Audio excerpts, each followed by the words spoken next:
Assalamualaikum warahmatullahi wabarakatuh. Perkenalkan, saya Muhammad Alif dari kelas 12 MIPA B yang akan menyampaikan kembali sebuah novel yang berjudul Orang-Orang Proyek karya Ahmad Tohari. Novel ini menggambarkan realitas sosial dan politik di Indonesia pada tahun 1991. Melalui kisahnya seorang insinyur muda bernama Kabul, kita akan melihat bagaimana idealisme dan korupsi bertambahkan dalam dunia pembangunan. Lanjut kita ke ceritanya. Kabul adalah seorang insinyur muda berusia 25 tahun yang baru saja lulus dari universitas. Ia dikenal sebagai sosok yang idealis dan penuh semangat. Dengan rambut hitam legam dan mata yang bersinar, Kabul selalu berusaha melihat sisi baik dari setiap situasi. Ia bercita-cita untuk membangun infrastruktur yang tidak hanya fungsional, tetapi juga aman dan bermanfaat bagi masyarakat. Di sisi lain ada Dalkijo, atasannya yang pragmatis dan lebih mementingkan kepentingan politik dibanding kualitas pekerjaan. Dalkijo adalah sosok yang berpengalaman tetapi seringkali menggunakan cara-cara yang tidak etis untuk mencapai tujuannya. Ia memiliki sikap dingin dan lebih mementingkan hasil daripada proses. Selain itu ada juga Wati, sekretaris Kabul yang cerdas dan penuh semangat. Wati adalah sosok yang selalu mendukung Kabul, tapi ia juga realistis dan memahami betapa sulitnya situasi yang dihadapi. Wati memiliki pandangan yang lebih pragmatis dan seringkali mencoba mengingatkan Kabul agar tidak terlalu idealis. Di suatu hari, Kabul mendapatkan tugas untuk memimpin proyek pembangunan jembatan di desa Cibawar. Jembatan ini sangat penting karena menghubungkan dua desa dan memudahkan akses bagi masyarakat yang selama ini terisolasi. Setibanya di desa, Kabul disambut dengan antusiasme warga. Mereka berharap bahwa jembatan ini akan membuat perubahan positif bagi kehidupan mereka. Namun, saat Kabul tiba di lokasi, ia segera menyadari bahwa situasi di lapangan tidak seperti yang diharapkannya. Dalam rapat awal proyek, Dalkijo memberikan instruksi yang mengejutkan. Ia berbicara dengan Kabul. "Dengar Kabul," kata Dalkijo dengan nada serius, menghadap seluruh tim. "Proyek ini harus selesai tepat waktu. Kita tidak punya waktu untuk berdebat tentang kualitas. Ingat, kita bekerja untuk partai. Jika kita gagal, kita semua akan terpuruk," kata Dalkijo. Kabul merasa jantungnya berdegup kencang. "Tapi Pak Dalkijo, bagaimana dengan keselamatan? Jika kita menggunakan bahan yang tidak berkualitas, kita bisa membahayakan nyawa orang banyak," jawab Kabul dengan tegas. Dalkijo hanya menggelengkan kepala. Kabul. "Dunia ini bukan tentang idealisme, ini tentang politik. Kita harus menyelesaikan, tidak peduli bagaimana caranya," kata Dalkijo. Kabul merasa tertekan, tetapi ia bertekad untuk tetap berpegang teguh pada prinsipnya. Ia membangun jembatan berkualitas dan aman, bukan sekedar memenuhi target tepat waktu. Seiring berjalannya waktu, Kabul menghadapi berbagai tantangan di lapangan. Banyak pekerja tidak mendapatkan gaji yang layak, dan ada penggalapan bahan bangunan yang dilakukan oleh pihak-pihak tertentu. Kabul merasa tergerak untuk memperjuangkan hak-hak pekerja.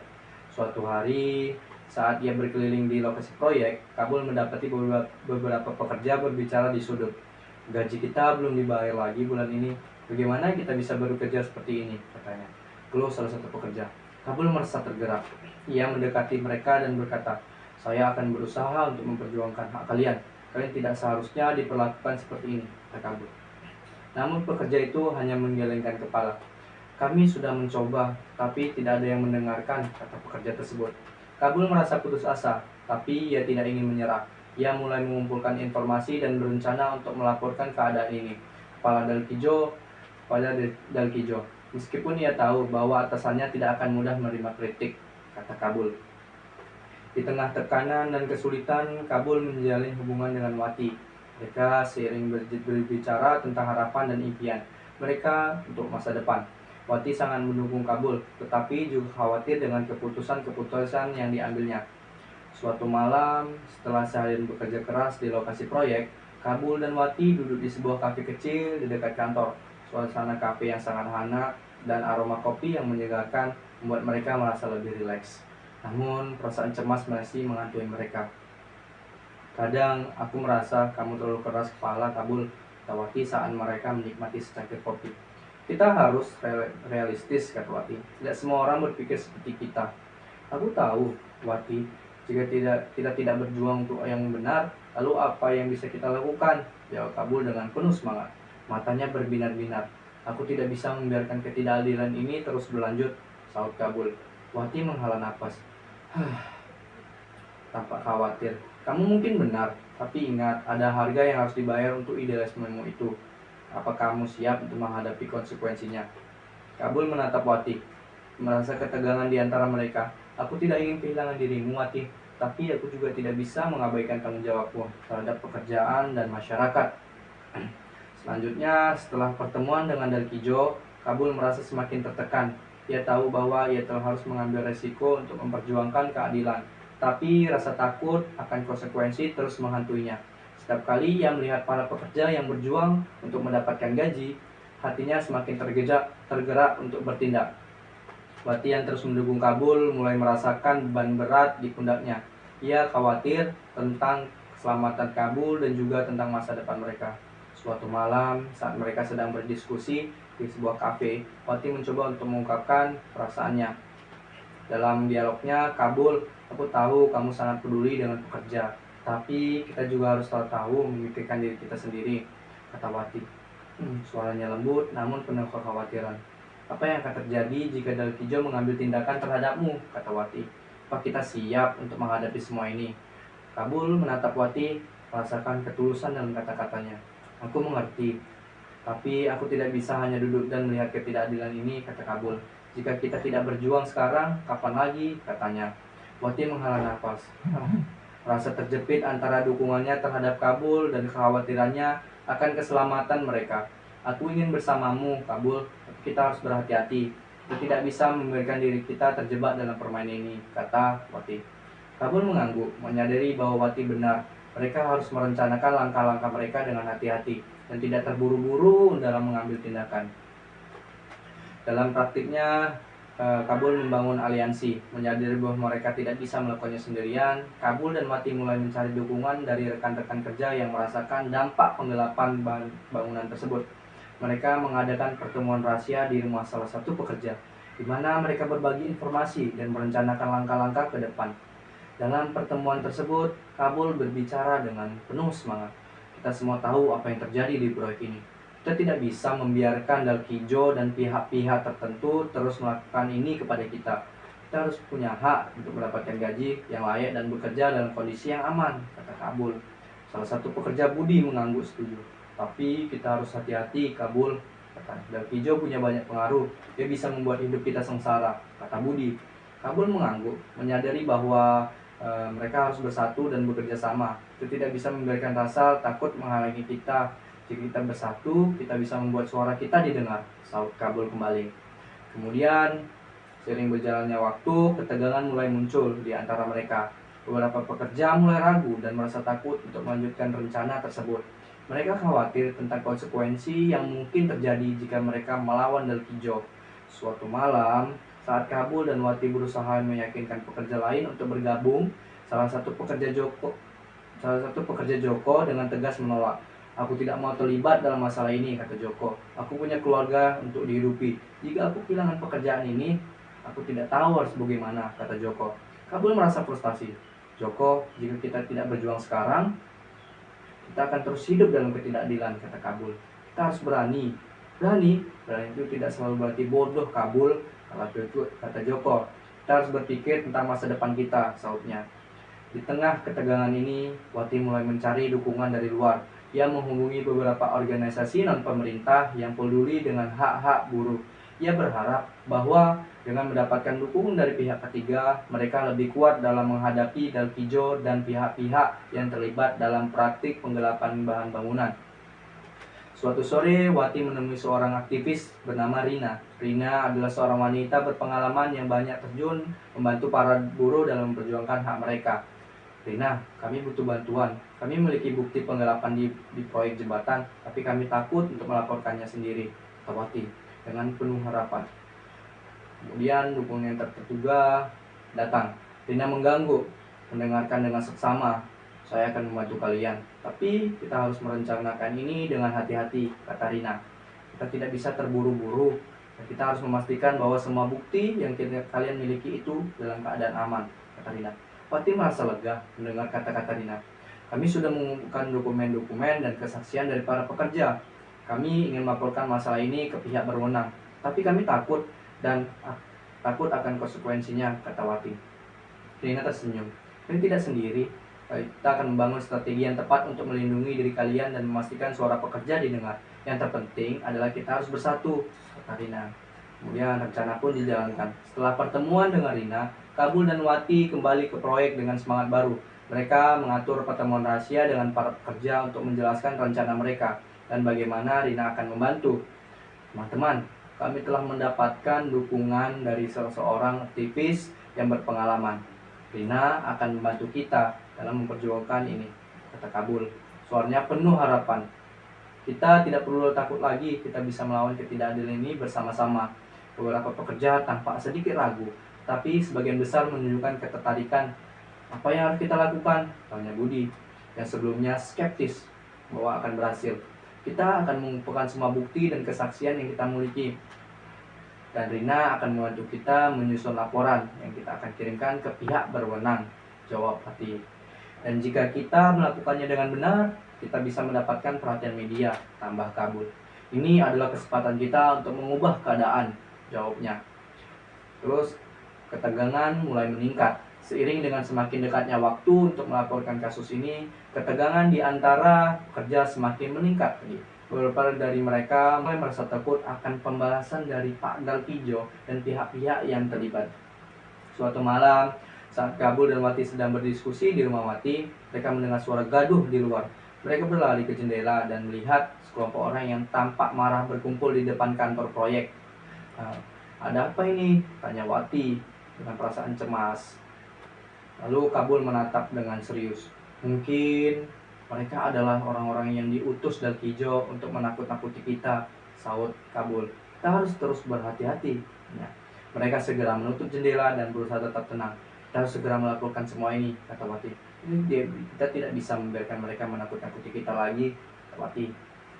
Akhirnya momen penuh ketegangan itu pun berlanjut. Hari yang ditunggu-tunggu tiba. Kabul, Wati, dan beberapa pekerja berkumpul di kantor Rina untuk menyusun laporan. Mereka merasa bersemangat, tapi juga cemas akan apa yang terjadi setelah ini. Apakah kalian siap? Tanya Rina. Melihat ke arah mereka. Ini adalah langkah besar dan kita harus bersatu. Sahutnya lagi. Kabul mengangguk. Kami siap. Kami tidak bisa terus hidup dalam ketidakadilan ini, kata Kabul. Mereka mulai menyusun laporan dan mengumpulkan semua bukti yang ada. Namun saat mereka sedang bekerja, tiba-tiba pintu kantor terbuka. Dalkijo muncul dengan wajah marah diikuti oleh beberapa orang yang tampak menakutkan. Jadi kalian semua berkumpul di sini untuk merencanakan pemberontakan, kata Dalkijo. Dalkijo berteriak, suaranya penuh kemarahan. Kalian tidak tahu apa yang kami hadapi, katanya. Selanjutnya, Kabul merasa jantungnya berdegup dengan kencang. Kami hanya memperjuangkan hak kami, Pak. Dalkijo, kami tidak akan takut lagi, sahut Kabul. Dalkijo tersenyum sinis. Kalian pikir kalian bisa melawan saya? Saya punya kekuasaan untuk menghancurkan kalian semua, kata Dalkijo.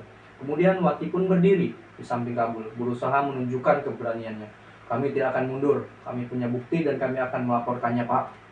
Dalkijo melangkah maju mendekati mereka.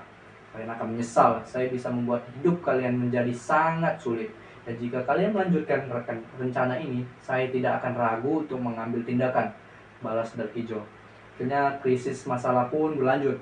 Saat Dalkijo mengancam mereka, semua ruangan menjadi tegang. Kabul dan Wati saling bertukar pandangan, merasakan ketegangan yang mengisi udara. Kabul dengan suara bergetar, namun penuh keberanian menjawab. Kami tidak akan mundur, Pak Dalkijo. Kami berhak untuk memperjuangkan hak kami dan melawan ketidakadilan ini. Kami tidak akan takut pada ancaman Anda, kata Kabul. Dalkijo tertawa. Kalian berani sekali, tapi ingat, saya punya banyak cara untuk membuat kalian semua menyesal. Andai kata kalian tahu apa yang kalian lakukan, Wati mencoba merencanakan sesuatu. Kami tidak ingin konflik, Pak Dalkijo. Kami hanya ingin kami diakui. Kami ingin bekerja dalam kondisi yang layak, saat Wati melawan kemarahan Dalkijo. Dalkijo memandang Wati dengan tajam, lalu beralih ke arah Kabul. Kalian berdua tidak tahu betapa bodohnya kalian jika kalian melanjutkan rencana ini. Saya akan memastikan bahwa kalian akan kehilangan pekerjaan kalian dan reputasi kalian, katanya Dalkijo dengan penuh kemarahan. Akhirnya momen penuh keputusan pun tiba. Kabul merasa kemarahan dan ketidakadilan membara di dalam dirinya. Kami lebih takut pada ketidakadilan yang terjadi daripada Anda. Kami tidak akan membiarkan Anda menindas kami lebih lama lagi, kata Kabul. Dalkijo pun mendekat.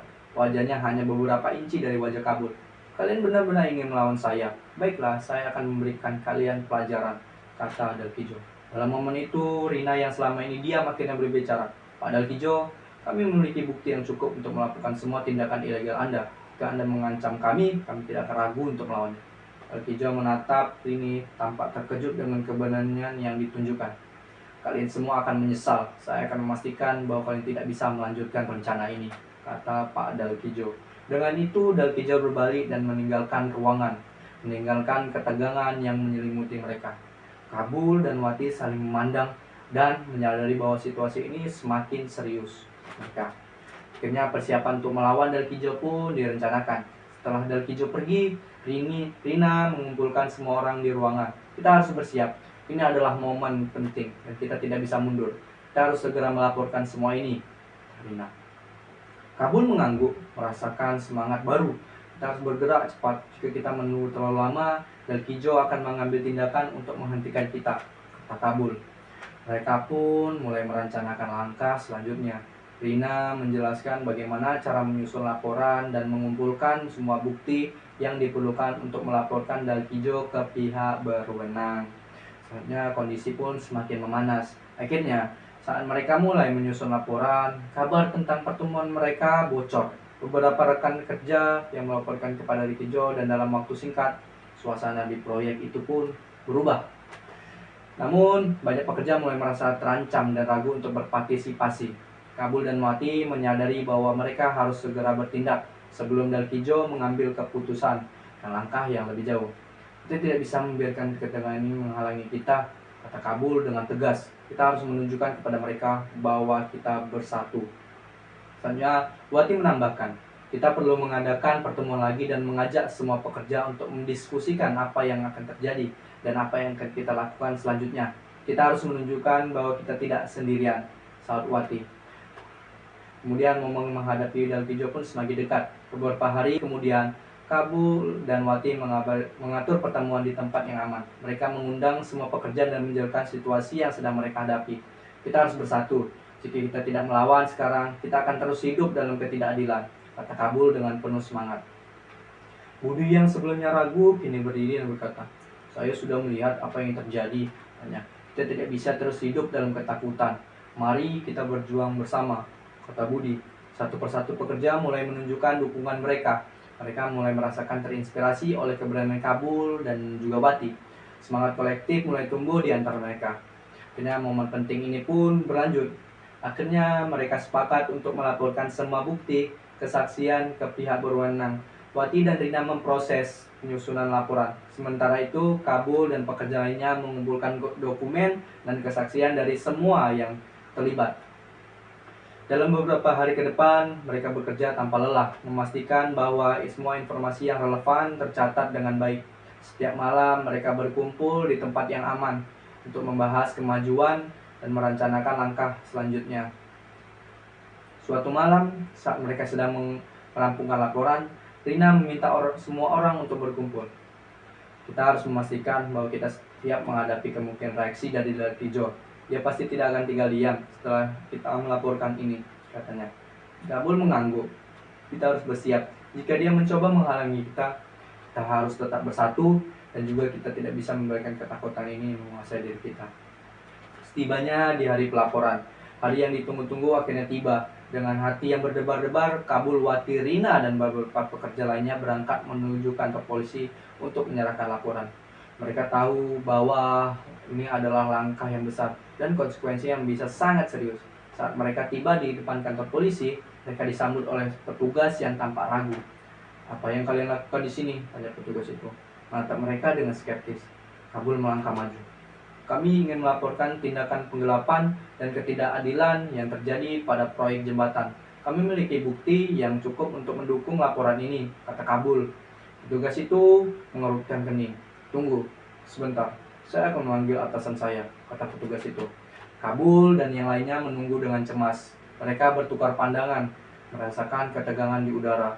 Wati menggenggam tangan Kabul, memberikan dukungan yang sangat dibutuhkan oleh Kabul. Setelah beberapa menit, seorang pribadi senior muncul. "Apa yang terjadi di sini?" tanya dengan nada serius. Menyampaikan laporan itu, Kabul mengambil nafas dalam-dalam dan mulai menjelaskan situasinya. Kami adalah pekerja proyek jembatan yang dikelola oleh Dalkijo, Pak. Kami telah menjadi korban penggelapan gaji dan kondisi kerja yang tidak aman. Kami memiliki bukti dan kesaksian dari banyak pekerja. Rina melanjutkan, menunjukkan dokumen yang telah mereka siapkan. Kami ingin melakukan semua tindakan yang ilegal yang telah dilakukan oleh Dalkijo dan meminta agar penyelidikan dilakukan, saud Rina. Perwira itu melihat dokumen-dokumen tersebut dengan serius.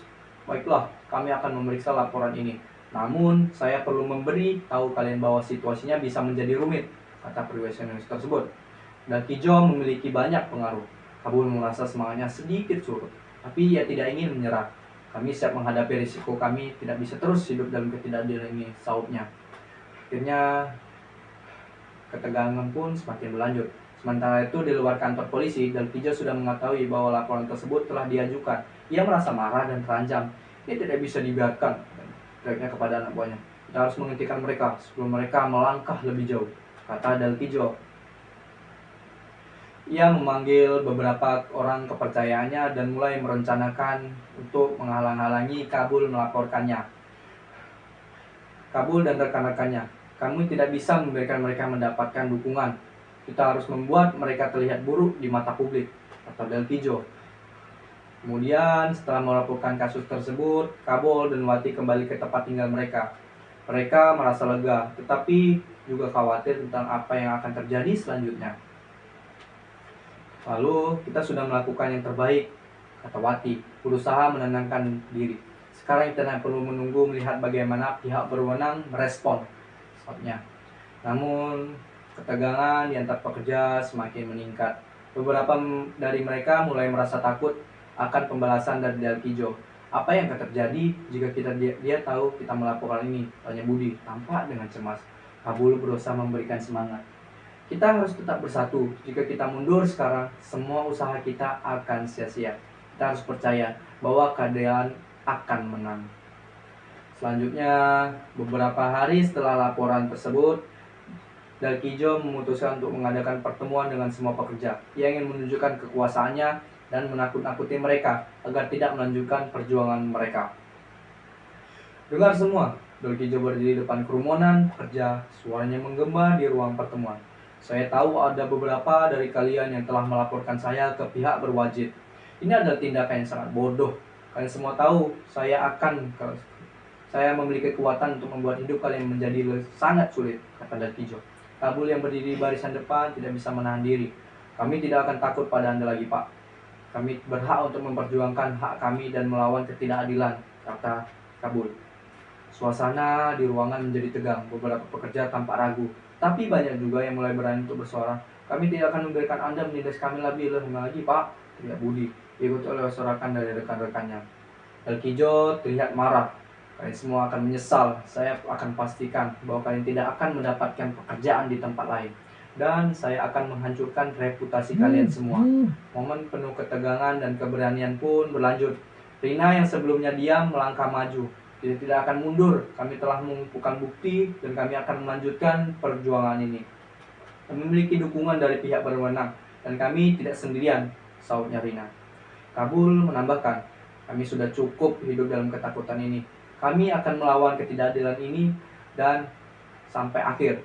Dalkijo merasa terpojok, berusaha mengalihkan perhatian. Kalian semuanya hanya akan membuat masalah bagi diri kalian sendiri, kata Dalkijo. Jika kalian terus melanjutkannya, saya akan memastikan bahwa kalian akan menghadapi konsekuensi yang sangat serius.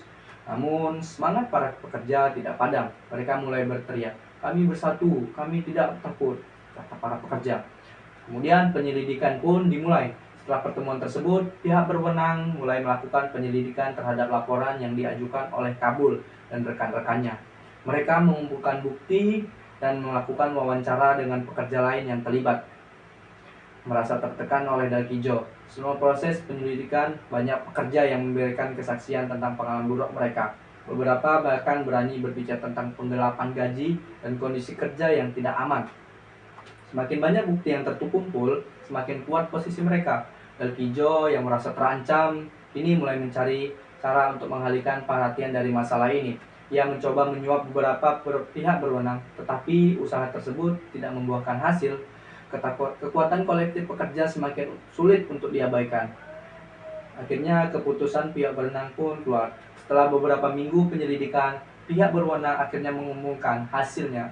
Mereka mengadakan konferensi pers untuk mengumumkan bahwa mereka telah mengumpulkan bukti-bukti dan kesaksian dari para pekerja dan menuntut Dalkijo atas tindakan penggelapan dan pelanggaran hak-hak pekerja yang ia lakukan. Kabul, Wati, dan rekan-rekan mereka menyaksikan ke konferensi pers tersebut dengan penuh harapan. Ini adalah kemenangan bagi kita semua, kata Wati menahan air mata haru. Kabul tersenyum lebar. Kita telah berjuang untuk ini, kita tidak sendirian, dan suara kita didengar, saut Kabul. Akhirnya setelah Dalkijo dituntut, proyek jembatan yang sebelumnya dikelola olehnya diambil alih oleh pihak yang lebih bertanggung jawab dan tentunya lebih kompeten di bidangnya. Para pekerja mulai merasakan perubahan positif di tempat kerja mereka. Gaji mereka dibayar tepat waktu dan kondisi kerja diperbaiki. Kabul dan Wati menjadi simbol perjuangan mereka. Mereka diundang berbicara di berbagai forum tentang hak-hak pekerja dan pentingnya bersatu dalam menghadapi ketidakadilan. Di akhir cerita, Kabul dan Wati berdiri di depan proyek jembatan yang baru. Melihat rekan-rekan mereka bekerja dengan senyuman dan wajah mereka, kita telah melakukan sesuatu yang besar, kata Wati. Kabul mengangguk. Ya, dan kita harus terus berjuang untuk keadilan. Tidak hanya untuk diri kita sendiri, tapi juga untuk generasi mendatang, saut Kabul. Dengan semangat baru dan harapan yang menyala, mereka melanjutkan perjalanan mereka. Mereka tahu bahwa perjuangan mereka telah membawa perubahan yang nyata bagi orang-orang di sekitarnya. Beberapa bulan setelah peristiwa tersebut, proyek jembatan yang baru kini berjalan dengan lancar. Kabul dan Wati bersama dengan rekan-rekan mereka telah berhasil menciptakan lingkungan pekerjaan yang lebih baik dan lebih adil. Mereka juga aktif dalam organisasi pekerja yang bertujuan untuk melindungi hak-hak pekerja di industri konstruksi. Kabul dan Wati sering diundang untuk berbicara di seminar dan lokakarya tentang pentingnya solidaritas di antara kaum pekerja. Mereka berbagi pengalaman, mereka mendorong orang lain untuk tidak takut melawan ketidakadilan.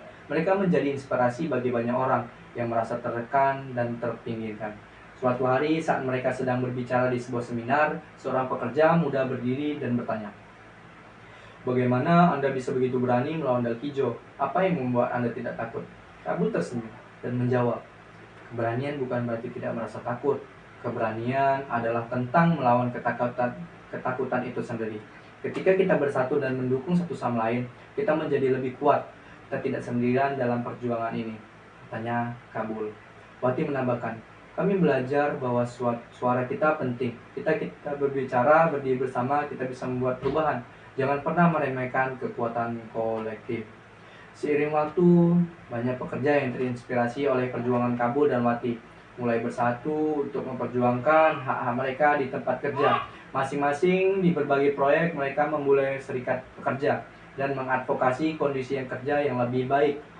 Kabul dan Wati juga terlihat dalam upaya memperbaiki ketidakadilan di antara kaum pekerja dan tenaga kerjaan di tingkat yang lebih luas. Mereka bekerjasama dengan organisasi non-pemerintah dan lembaga-lembaga pemerintah untuk mengusulkan undang-undang yang lebih baik untuk melindungi para pekerja.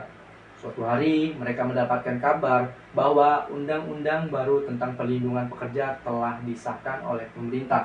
Undang-undang ini memberikan jaminan hak-hak dasar bagi pekerja, termasuk perlindungan dari penganiayaan dan penggelapan gaji oleh para atasan. Di akhir tahun, Kabul dan Wati duduk bersama di sebuah kafe mengenang perjalanan mereka. "Dari semua yang kita lalui, saya tidak pernah menyangka kita bisa mencapai ini," kata Wati, mengaduk kopi di cangkirnya. Kabul tersenyum. "Saya juga tidak, tapi kita tidak bisa melakukannya sendirian. Ini semua berkat dukungan dari rekan-rekan kita. Kita harus melanjutkannya, perjuangan ini." Kabul dan Wati menjadi simbol harapan dan keberanian bagi banyak orang.